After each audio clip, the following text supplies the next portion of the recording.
Hoy hablaremos del Esperanto, un idioma construido con un propósito fascinante, unir a la humanidad. Creado en 1887 por Ludwig Lexer Zamenhof, el Esperanto no es solo una lengua, sino un experimento social y filosófico. Zamenhof soñaba con un mundo sin barreras lingüísticas, donde la comunicación fuera justa y accesible para todos. Pero ¿cómo funciona este idioma y qué nos dice sobre la relación entre lenguaje, cultura y sociedad? Vamos a explorarlo. El Esperanto es un idioma diseñado para ser fácil de aprender, con una gramática regular y un vocabulario basado en raíces europeas. Su filosofía, el homaranismo, promueve la igualdad y la paz a través de la comunicación. Aunque nunca se convirtió en una lengua global, tiene una comunidad activa de hablantes en todo el mundo. Esto nos lleva a preguntarnos, ¿qué nos dice el Esperanto sobre la posibilidad de un idioma universal? En la ciencia ficción, vemos ejemplos similares, como el galáctico estándar en Star Wars o el universal en Star Trek. Estos idiomas ficticios reflejan el mismo deseo de superar las divisiones culturales. Pero el Esperanto va más allá, es un experimento real que desafía la hegemonía de los idiomas dominantes y cuestiona cómo el lenguaje moldea nuestra forma de pensar y relacionarnos. El Esperanto también nos invita a reflexionar sobre la utopía.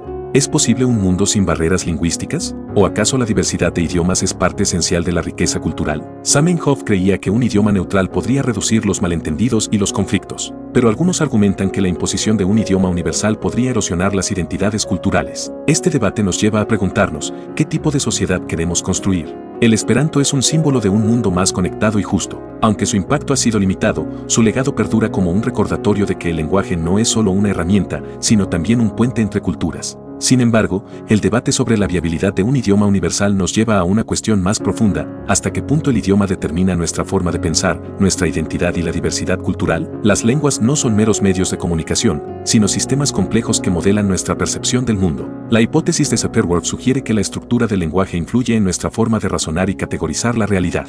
En ese sentido, ¿un idioma universal podría simplificar la comunicación global, pero tiene esto un costo? ¿Podría amenazar la riqueza cultural que surge de la diversidad lingüística? A lo largo de la historia, las lenguas han evolucionado en respuesta a las necesidades de sus hablantes, adaptándose a su entorno, cosmovisión y estructuras sociales. La pérdida de una lengua no es solo la desaparición de un código de comunicación, sino también el fin de una forma particular de ver el mundo. Un idioma global podría facilitar la cooperación entre naciones, pero también homogeneizar pensamientos y reducir la riqueza de expresiones únicas que cada cultura ha desarrollado a lo largo de los siglos. Entonces, ¿es deseable un idioma universal o debemos preservar y fortalecer la diversidad lingüística? ¿Podría existir un equilibrio entre una lengua común para la comunicación global y el respeto por las lenguas locales? Déjame tu opinión en los comentarios y, si te gustó este video, no olvides suscribirte para más exploraciones sobre construcción de mundos de fantasía, ciencia ficción, filosofía y culturas.